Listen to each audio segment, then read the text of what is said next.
আসসালামু আলাইকুম। দুটি পাতা একটি কুড়ি হজরত শাহজালাল রহমাতুল আলাইহি ও হজরত শাহপনান রহমাতুল আলাইহি এবং 360 আউলিয়া স্মৃতি বিজড়িত পূর্ণভূমি সিলেট থেকে আমি সাদিয়া ইসলাম ব্লগ চ্যানেল থেকে আছি আপনাদের মাঝে। সাদিয়া, আশা করছি আপনারাও আমার পুরো ভিডিও জুড়েই থাকবেন। আজকে একটি রেসিপি শেয়ার করতে যাচ্ছি, সেটা কিন্তু হচ্ছে ফুলকপির পাকোড়া।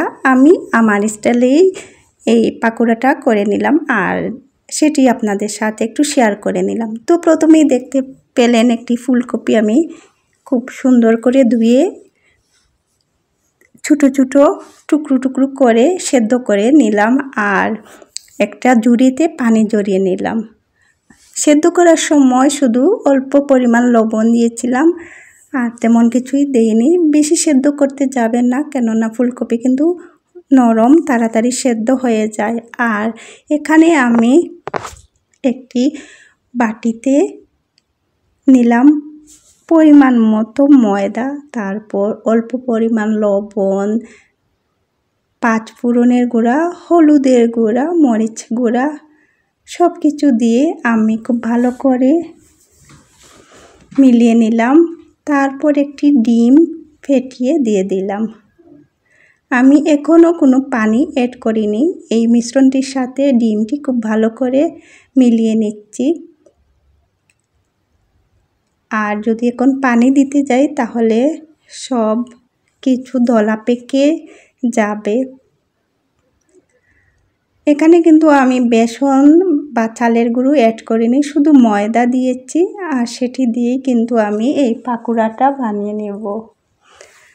আমরা দেখা যায় যে মেহমানদারি করার সময় মাছ, মাংস বা বিভিন্ন ধরনের আইটেম করে থাকি, সাথে যদি এইরকম একটি পাকোড়া করি তাহলে কিন্তু খারাপ লাগবে না।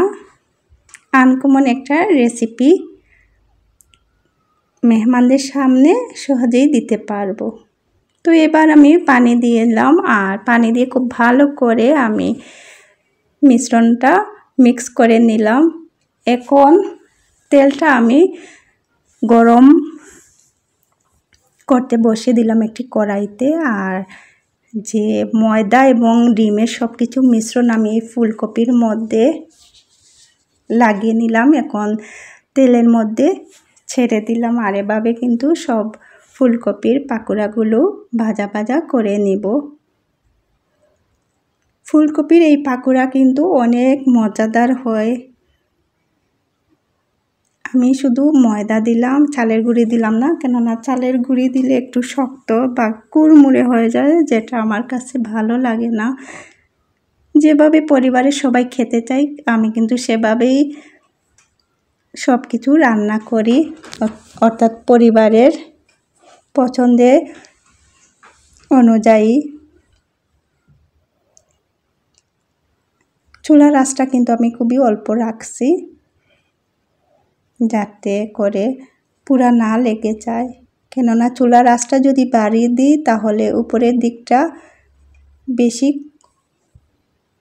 পুড়ে যাওয়ার সম্ভাবনা থাকবে আর ভিতরের দিকটা কাঁচা কাঁচা থেকে যাবে।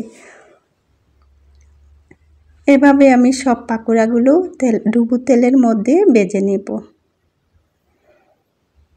আপনারা এই পর্যন্ত এসে যারা লাইক দিনই তারা প্লিজ একটি লাইক দিয়ে দিবেন। আর আমার ভিডিওটি যদি ভালো লাগে তাহলে অবশ্যই চ্যানেলটি সাবস্ক্রাইব করে রাখবেন আর পাশে থাকা বেল বাটনটি ক্লিক করে রাখবেন। তো যখনই আমি ভিডিও আপলোড করব তখনই আপনাদের কাছে নোটিফিকেশন পৌঁছে যাবে খুব সহজেই, খোঁজাখুঁজির কোনো প্রয়োজন হবে না। আমার বাসায় মেহমান আসলে আমি এই পাকোড়াটা বিশেষ করে শীতের দিন